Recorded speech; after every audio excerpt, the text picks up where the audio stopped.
So what I'm going to talk about today is just native plants. I'm not going to talk too much about any of the projects that I've been involved in, but I want to talk a little bit about just native plants. So the first thing I want to just mention is that they're part of our natural heritage. They're part of who we are and how we've developed as a nation. They've made a difference in our city, our province, our country, and of course, globally. So let's have the first slide there. And I want to talk about what native plants are. So native plants are those plants that have been that have evolved in a specific area over millennia. So they've evolved because of the climate conditions, they've evolved because of the soil conditions and the wildlife that has evolved with them. So they've evolved in an area over many, many, many years. They've co-evolved with a vast array of other species, particularly wildlife, but also the microbial species in the soil, the air, the type of air we have, the type of water that they have, the minerals that are come from the geology, the topography, any number of things. So these are very, very finely tuned to where they're growing. And the big thing is that they're part of a balanced ecosystem. So when you go out into a forest that's been relatively untouched, plants there maintain themselves over many, many years and centuries, and they maintain themselves not just statically, but in fact very actively, and they rise and fall, so that the number of trees or the number of specific plants that grow in any particular area at any time is balanced. So if you have a little bit more heat or a little less heat or more rain or less rain, those plants change over time, and the smaller plants change a little faster than the larger ones. We'll talk about that in a minute. I want to talk about native versus non-native, and I specifically want to talk about this because it really is a huge issue in my mind, and it's an issue that I've been dealing with for the past 35 or 40 years. Non-native plants are plants that have been usually introduced to an area, either accidentally or on purpose, and they're plants that are not part of the ecosystem that exists. So they come into an ecosystem and very, very often upset the balance of that ecosystem. So in fact, they become disruptive, and we have to be very careful. And there's many, many of these plants. There are plants that are introduced that don't become very disruptive. I mean, there's lots of garden plants. I don't know anywhere that petunias have become a problem, but there are plants that have, and particularly, I could give you 3 really good examples in Alberta, but I could probably give you 50. Dandelions are one of the ones that we're really struggling with, especially in reclamation and restoration of oil and gas areas and areas along pipelines and that sort of thing. Brome grass was introduced back, I'm thinking it was probably the 30s, maybe the 20s, and it was introduced as a forage crop. So the local grasses weren't good enough. They weren't producing enough biomass for the livestock. So they introduced brome grass along with others, timothy and so on, and they introduced it and planted it almost everywhere, and it became a forage crop. Well, it's also taken off. I can tell you that almost all of that grass over there is brome grass, and it has become a real problem. I worry about trees being planted into it because they can't compete. Our native plants cannot compete with brome grass, and particularly in areas that are urban. And Kathy is nodding there. She knows all about brome grass, I'm sure. Baby's breath. Now, that's not one that we have much of a problem with here, but in the southern part of the province and in the grasslands, baby's breath was brought in by European settlers, and primarily Eastern European settlers, and placed on and grown on cemeteries and planted in cemeteries, because that's what they did in the old country. And it's lovely, it's beautiful, but what happens is, especially in southern Alberta, it dries out in the fall, breaks off and becomes a tumbleweed and spreads its seeds everywhere. And there are places in southern Alberta where they're taking tons of baby's breath off the land annually. Just mentioning that these can become very extensive populations. They can form really, really large populations, and they can be a problem with the economy. So agricultural, in agriculture, weeds have become such a problem. They can be a problem because of damage that they do to wildlife. So there's grasses, for instance, I'm thinking of maybe Japanese brome, that causes problems with livestock. It gets in their mouth, the seeds get in their mouth and cause all kinds of problems. They can be problems for you and I when we're walking in the river valley, and you know, some of them are poisonous, our cats or dogs, you know, so there's all sorts of reasons why we want to be careful about weeds as opposed to native plants. Very, very often I get, that's just a weed, when actually it's a native plant. And there's a huge difference between what we can call a native plant and a non-native plant. And I would really love to get on the soapbox every day and let people know that just because it's a plant that is common doesn't mean it's a weed. It could be a native plant, and those are good things. And if it's, you know, just because it's pretty doesn't mean it's not a weed either. So we have scentless chamomile that grows, and people call them, oh, look at those pretty white daisies. And scentless chamomile has caused a lot of economic problems with agriculture. So I just want to have you know the difference between weeds and native plants. There are over 2,000 plants native, and I'm talking mostly here vascular plants, so plants that they're either grasses or herbs or forbs, or sometimes called wildflowers, shrubs and trees that are native to Alberta. There are many, many more that are small and inconspicuous. All the different algae that grow in the ponds and in your garden and on this grass. And there's fungi that grow on trees and in the forests as well. All of them have a place in the ecosystems in Alberta. However, we don't think about those very often, and we certainly don't think about them in the balance of our populations and communities. So various plants have evolved various strategies to survive in the areas where they are, and have so there's some that have a really wide tolerance range. Something like aspen, for instance, you see it all over here. You'll see it in most parts of Alberta, a little less in the southeastern part of the province, but you'll see it almost throughout the province. So different plants have evolved to have different areas of expertise, is what I call it, where, you know, some of them are generalists and some of them are specifists or experts. So one of the things that we often hear, and I want to refer to some of the wildfires that have been happening in the province over the last couple of years, and certainly in BC. So there are hundreds of plants that make up a population, a native population, so a forest or whatever. This is what we call a typical climax forest. This is an area where the trees have grown up and there's a very fine balance, but it's getting to sort of the end of its life. The trees become decadent. They will actually end up getting diseased and dying. And of course, fire is one of the ways that this happens. So it's a renewal. But in this climax forest, you're not going to be able to see all of the plants that exist there. Only some of them will be above ground, and some of them will be growing during that stage. As soon as fire goes through, and this is after, I think it's the 2011 fire, not far from Syncrude actually, all of a sudden the trees look like hell, but everything underneath starts to sprout up. And those are still part of the ecosystem, even when they're not when you can't see them. They're part of the ecosystem, and they're part of the ecosystem that makes them resilient to change and disaster and disturbance and all of that. So you'll get hundreds of more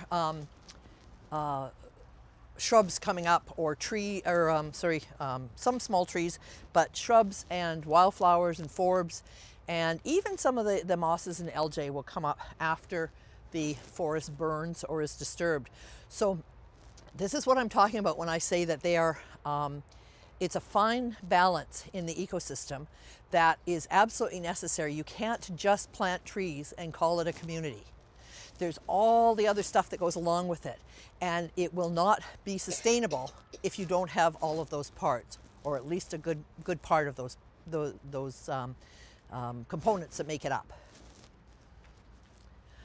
I want to talk a little bit just about this plant.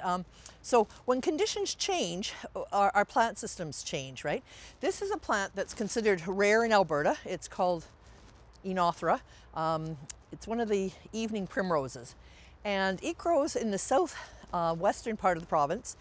And for a number of years, it was on the rare plant list because nobody saw it, and it wasn't there, and nobody could find it.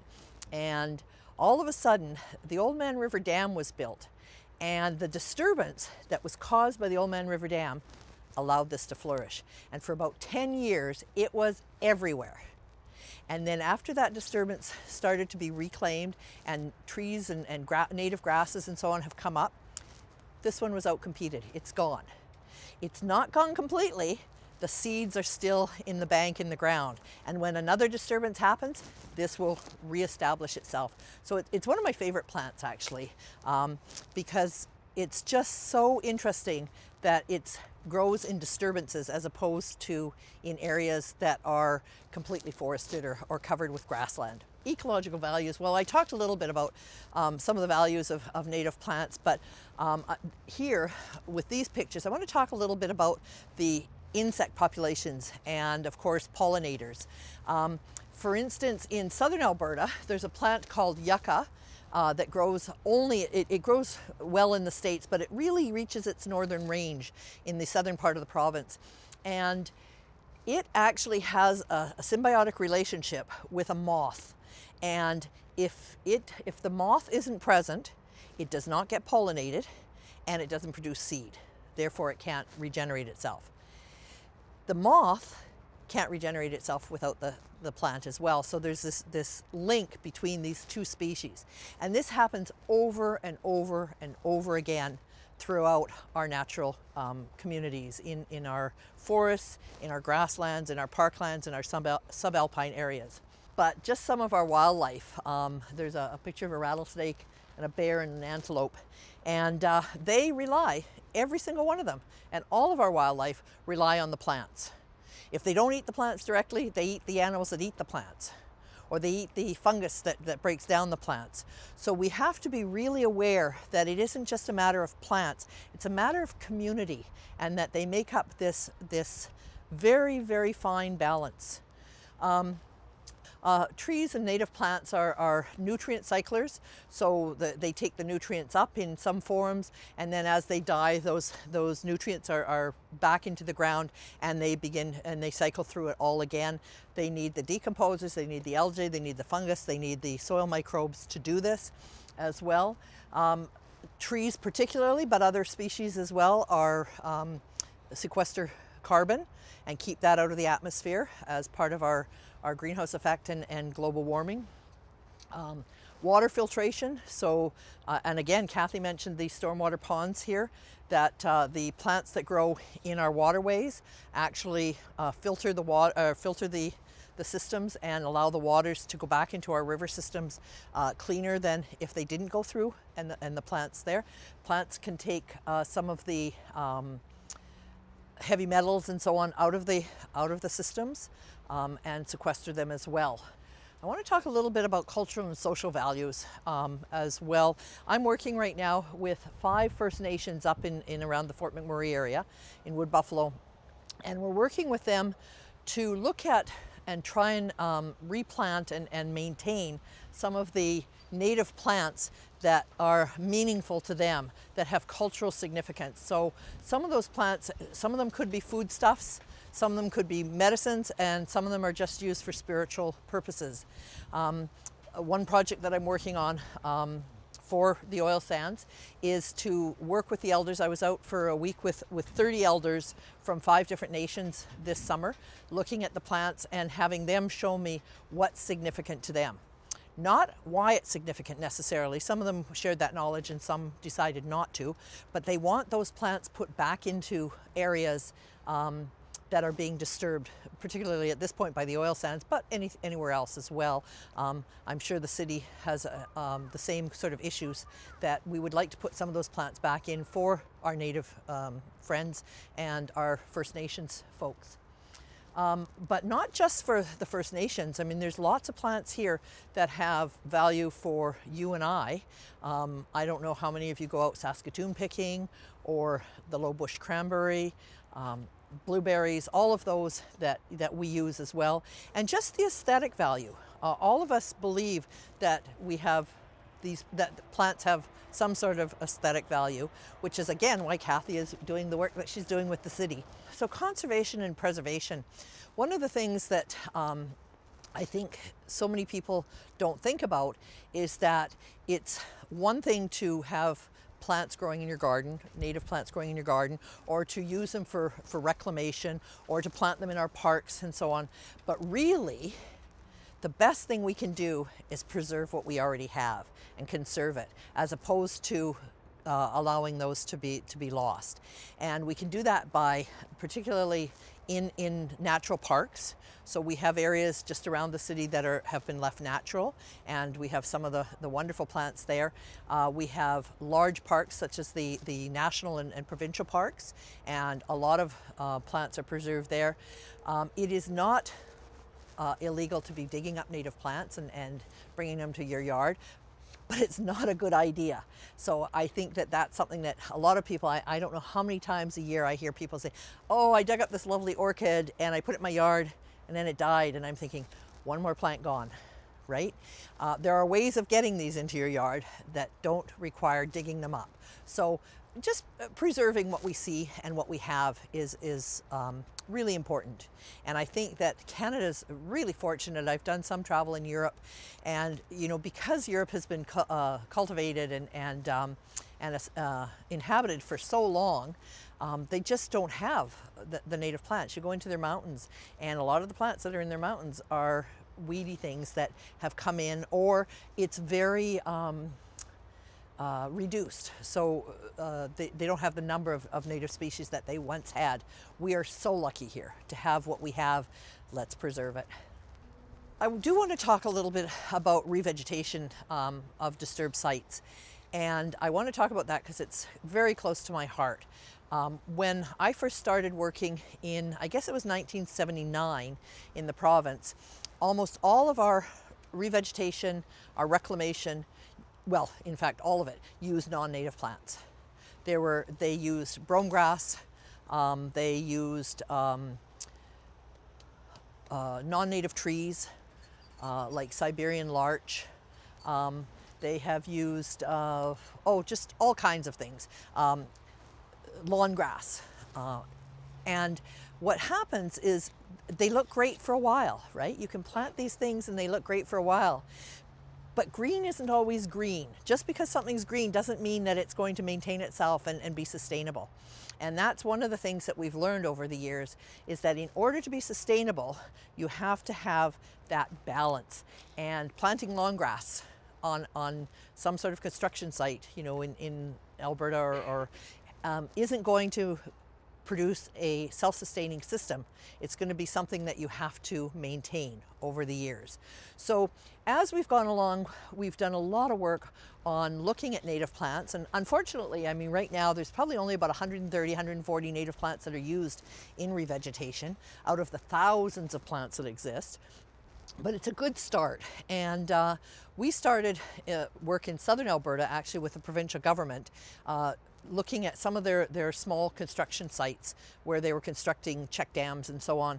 And we started using native plants there. I remember a time when someone came to us and said, we put native plants into some of these areas because we thought this was a good idea, but they all died.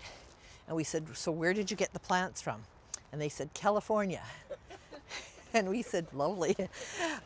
So it's just, native plants have to be local. And so part of what we do now, and this is through forestry, and we've been working with forestry on this, There are areas in the province is actually, by the provincial government, divided into what we call seed zones. And in fact, it is incumbent on public land that you have to plant plants that originate in the seed zone back into that seed zone. So it's not good enough to get seed from southern Alberta and plant it here. It's not good enough to take seed from here and plant it in Fort McMurray. Well, at least not yet. When global warming happens, then maybe. But we definitely have to be very careful, and we are. The other thing that we have to look out for is the genetic diversity. So if you look at a species like aspen, you know, you look at one aspen, it looks like every other aspen, but it's not. So within the populations of aspens across the province, there's a huge diversity within that species. And it's really incumbent on us to ensure that we have that diversity represented when we do reclamation and restoration, especially on the large scales. We're planting millions of plants a year. We're not planting 10 here and 10 there. So we really have to make sure that if we put aspen on an oil sands site, that it's not all the same, because if a disease comes through and takes that aspen, it's going to take it all. Whereas if you plant all of the diverse genetic material, there's a very good chance that it will be much more resilient as well. And of course, with things like climate change, that's going to be much more important. So originally, I did my work with the provincial government and the University of Alberta. Moved on from that as sort of the economy changed in Alberta, and as the oil sands opened up, I first started doing some work for them in '93, and I've done some work for Syncrude as well as Suncor, CNRL, there's one more, Shell, and also some of the other companies that are now doing non-mineable oil sands, doing the SAGD or the in situ work. But they're all very, very interested in ensuring that we repopulate those sites after they mine with native plants, and that we reproduce functioning ecosystems with the native plants as opposed to just planting trees. So it's really an important part of what we're doing and what industry and the government is doing in Alberta. I guess that's it. Native plants, part of our natural heritage.